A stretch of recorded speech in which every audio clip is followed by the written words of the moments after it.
qablaşması var. Açılması isə belə rahat bir şəkildə açılır. Belə içərisini birinci təqdim edək. Baxın, içərisində həqiqətən də nələr yoxdur. Belə kiçik ölçüdə, məsələn üçün, çörək qabları, bıçaqları, çəngəlləri, belə qaşıqları və burada da belə bir məhsulu.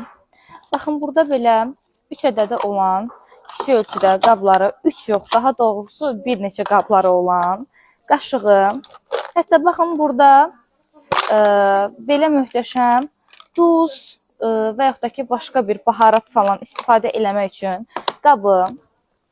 Hətta baxın, burada fərqli sadəcə duz qabısı da mövcuddur. Çox da qəşəngdir. Stakanları və bir neçə ədəd belə bir möhtəşəm qabları. Ən əsası isə möhtəşəm çörək qabısı var.